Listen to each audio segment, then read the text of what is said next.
नमस्कार दोस्तों, स्वागत है आपका एक और नए वीडियो के साथ में। दोस्तों, आज की क्लास में हम एक सीरीज़ शुरू करने जा रहे हैं जिसके माध्यम से आप कक्षा 6, 7, 8 के सवाल लगाएंगे, जिससे कि आप जब कक्षा 10 में जाएंगे तो आपको जो गणित होगी कक्षा 10 की, तो आपको रसगुल्ले खाने के बराबर लगेगी। जैसे कि आप रसगुल्ला खा रहे हैं और सवाल हल कर रहे हैं, उस तरह से आपको कक्षा 10 की गणित लगेगी। क्योंकि दोस्तों, जब आप कक्षा 6, 7, 8 में जो गणित के सवाल होते हैं वो हल कर नहीं पाते हैं तो आपको कक्षा 10 क्या लगने लगता है, बहुत कठिन लगने लगता है। जो गणित है बहुत कठिन लगने लगती है, इसलिए आप कक्षा 10 के जो गणित होती है उससे आप सवाल जो होते हैं उनको लगाने से कतराते हैं। तो दोस्तों, आज से हम आपके लिए एक सीरीज शुरू करने जा रहे हैं। क्योंकि दोस्तों, और एक चीज़, इस सीरीज में जो प्रश्नावली सबसे सरल होगी वो सबसे पहले पढ़ाएंगे और जो कठिन होगी वो सबसे बाद में पढ़ाएंगे। क्योंकि दोस्तों, जब आपको कोई चीज़ पहले सरल बताई जाती है तो आपका मन उसमें लगने लगता है। ठीक है, तो आज जो है हम आपको बताने जा रहे हैं लंबवर्ती बेलनाकार। ठीक है, लंबवर्ती बेलनाकार के कुछ सवाल बताने जा रहे हैं। क्योंकि दोस्तों, जब आप कक्षा 10 में जाते हैं तो इस तरह के सवाल आप ला नहीं पाते हैं, और इस तरह के सवाल जो होते हैं इससे ज़्यादा कठिन आते हैं। लेकिन इस तरह के आप सवाल नहीं लगा पाएंगे तो कठिन कैसे लगा पाएंगे। तो आज जो है आपको बताने जा रहे हैं कि यह सवाल आपको समझ में आ जाएगा और आप कक्षा 10 में आपको बहुत ही आसानी से गणित समझ में आएगी। तो आइए आज की क्लास शुरू करते हैं। तो यह चैनल पर नए हैं तो चैनल को सब्सक्राइब करके बेल आइकन दबा दीजिएगा, जिससे कि लेटेस्ट वीडियो की जानकारी आपको समय समय पर मिलती रहे। और वीडियो को अंत तक जरूर देखिएगा। आइए आज की क्लास शुरू करते हैं। जैसे कि यहाँ पर सवाल दिया गया है कि 550 घन सेंटीमीटर। दोस्तों, सवाल वीडियो को अंत तक जरूर देखिएगा क्योंकि सवाल बहुत ही इम्पॉर्टेंट है। इस तरह के सवाल यदि आप कक्षा 8, 6, 7, 8 में समझ लेते हैं तो आपको कक्षा 10 में कोई भी समस्या नहीं होती है, कोई भी समस्या का सामना गणित में नहीं करना पड़ता है। यहाँ पर सवाल दिया गया है 550 घन सेंटीमीटर लोहे से, ठीक, लंबवर्ती बेलन सरिया बनाई जाती है। यह सरिया का व्यास 1 सेंटीमीटर हो तो सरिया की लंबाई ज्ञात करनी है।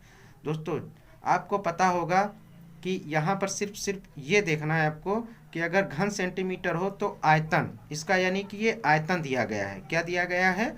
आयतन दिया गया है। 550 घन सेंटीमीटर जो सरिया है उसका आयतन दिया गया है। अब आयतन का हम सूत्र लगाएंगे यहाँ पर, ठीक, आयतन का सूत्र लगाएंगे।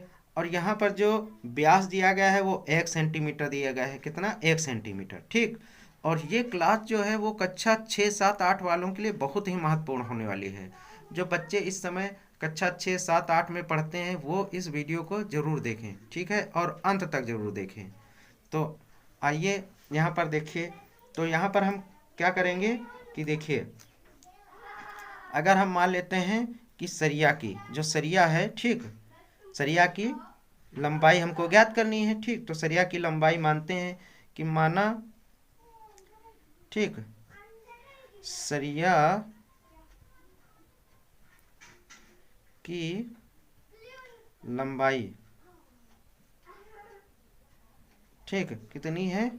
h सेंटीमीटर है,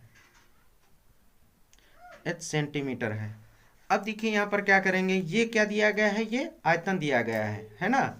तो सरिया का आयतन, और यानी कि बेलन का आयतन, है ना। तो यहाँ पर हम सबसे पहले लिख लेंगे कि सरिया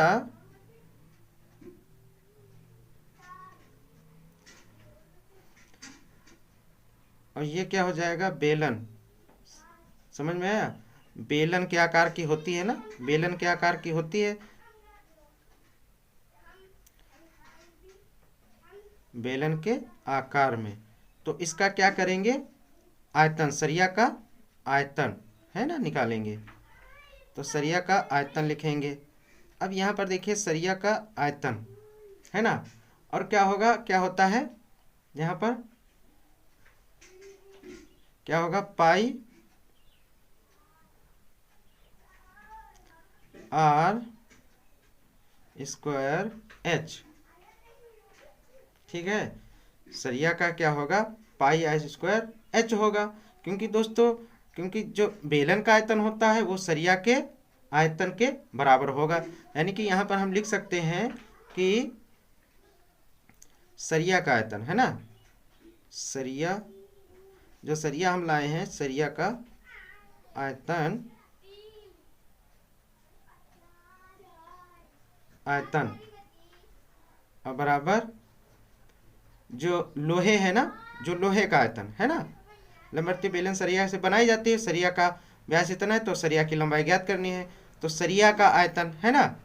तो यहाँ पर हम क्या करेंगे, यानी कि लोहे के आयतन के बराबर होगा, है ना, लोहे के आयतन के बराबर होगा, है ना। अब देखिए सरिया का आयतन कितना दिया गया है, यहाँ पर 550, है ना, सरिया का आयतन। अब यहाँ पर देखिए सरिया का आयतन, है ना, सरिया का आयतन कितना दिया गया है, 50, 550, 550, और इसका जो आयतन होगा वो किसके बराबर, अब देखिए यहाँ पर पाई आर स्क्वायर रख देंगे, पाई आर स्क्वायर एच रख दिया। अब देखिए यहाँ पर 500, यहाँ पर 50 हो गया, और बराबर पाई का मान कितना होता है, 22/7, है ना, कितना होता है, 22/7 आर। अब यहाँ पर देखिए व्यास कितना यहाँ पर था, व्यास, व्यास यहाँ पर 1 सेंटीमीटर था, कितना, 1 सेंटीमीटर व्यास। तो यहाँ पर अगर त्रिज्या निकालेंगे, त्रिज्या, है ना, तो त्रिज्या कितनी हो जाएगी, आर बराबर क्या होता है, D/2 होता है। तो कितना है ये, 1, है ना, 1 है तो 1/2, यानी कि इतने सेंटीमीटर ये हो जाएगी। अब यहाँ पर हम रख देंगे, तो ये कितना हो जाएगा, 1/2, ठीक, और गुणे 1/2, और h हमको क्या करना है, निकालना ही है, निकालना है ना।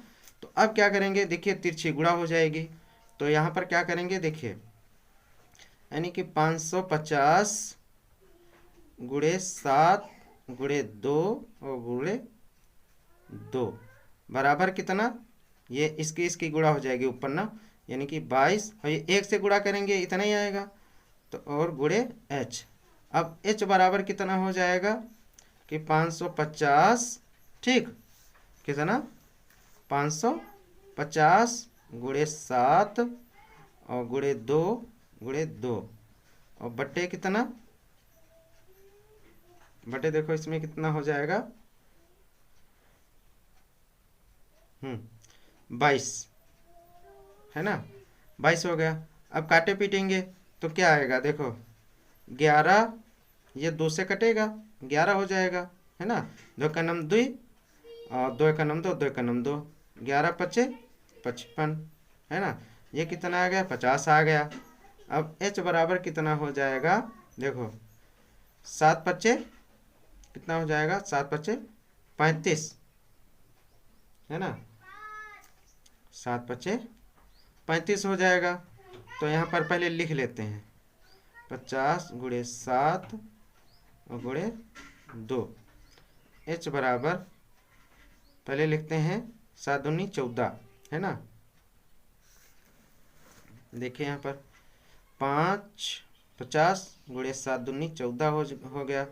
अब h बराबर कितना, 14×5 70, है ना, और एक ये 0, है ना, ये 0, ये किस में था, ये देखो ये था किस में, ये सेंटीमीटर में ना, देखो ये घन सेंटीमीटर दिया गया था ना, लोहे का जो आयतन है वो घन सेंटीमीटर में और व्यास सेंटीमीटर में, तो ये किस में आ गया, h बराबर कितना आ गया, 700 सेंटीमीटर, है ना। अब ये जब ये सेंटीमीटर आ गया है तो इसको अगर मीटर में कन्वर्ट करेंगे तो क्या करेंगे, अगर करना हो तो कर सकते हैं, वैसे आंसर तो यही आ गया। तो अगर यहाँ पर करना हो तो 7 बटे कितना, 100 से इसको भाग कर देंगे तो मीटर में कन्वर्ट हो जाएगा, क्योंकि 1 मीटर में कितना 100 सेंटीमीटर होता है। तो ये 0 ये 0 ये कैंसिल हो जाएंगे, तो h बराबर कितना आ गया, 7 मीटर। इसकी लंबाई कितनी आएगी, 7 मीटर आ गई, ठीक। इस तरह से ये क्या हो जाएगा, यहाँ पर इसका आंसर हो जाएगा, ठीक। इस तरह से आप ये सवाल लगा पाएंगे। तो दोस्तों आज की क्लास में ये सवाल आपको सही से समझ में आ गया होगा, आशा करते हैं। और आप हमको कमेंट करके भी बता सकते हैं कि आपको इस तरह के सवाल किस तरह से समझ में आ रहे हैं या नहीं आ रहे हैं। ठीक है, तो मिलते हैं अगले वीडियो में, तब तक के लिए जय हिंद जय भारत।